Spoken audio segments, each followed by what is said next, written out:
నమస్కారం మిత్రులారా, మార్కెటింగ్ గురించి మా 4 వీడియో సిరీస్లలో ఇది రెండవది. ఈ వీడియోలో మేము మీ ఉత్పత్తి ధర గురించి మాట్లాడుతాము. ఇది మొదటిసారి మార్కెట్లోకి ప్రవేశించడానికి కీలకం. చిరుధాన్యాల నూడిల్స్ తయారీదారులు తమ ఉత్పత్తుల ధరలను ఎలా నిర్ణయించారో చూద్దాం.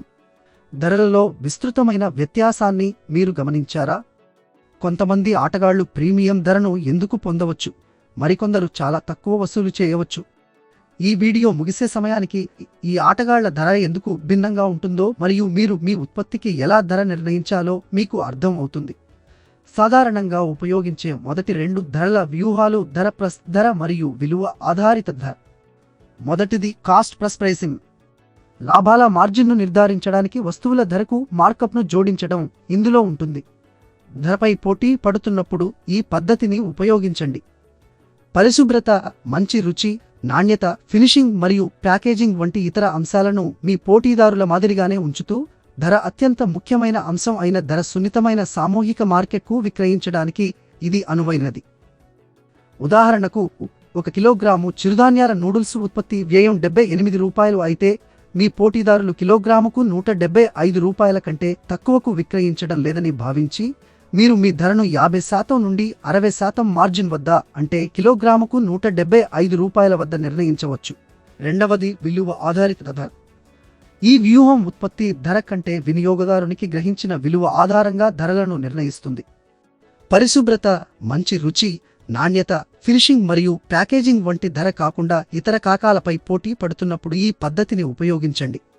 ధర కంటే నాణ్యత మరియు ప్యాకేజింగ్ ముఖ్యమైన మధ్య నుండి అధిక ఆదాయ మార్కెట్లకు ఇది అనువైనది.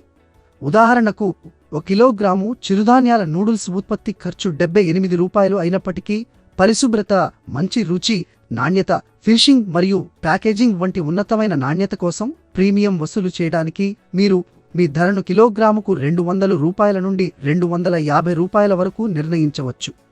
ఇవి కాకుండా మీరు ఇతర వ్యూహాలను కూడా పరిగణించవచ్చు.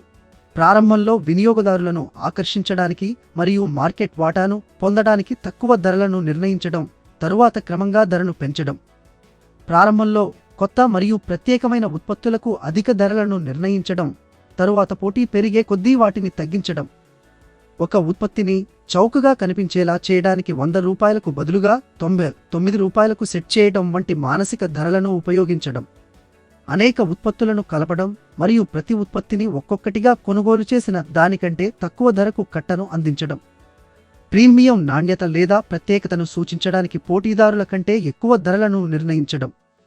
మార్కెట్ డిమాండ్, పోటీ మరియు ఇతర బాహ్య కారకాల ఆధారంగా ధరలను నిరంతరం సర్దుబాటు చేయడం. తరువాత మీ మొదటి నమూనాను సిద్ధం చేసుకోండి మరియు మీ సంభావ్య వినియోగదారులను వారు మీ ఉత్పత్తికి ఎంత చెల్లించడానికి సిద్ధంగా ఉన్నారో అడగండి. All the best. చూసినందుకు ధన్యవాదాలు. మరిన్ని వీడియోల కోసం వ్యాపార్ కోచ్ ఛానల్కు సబ్స్క్రైబ్ చేయండి.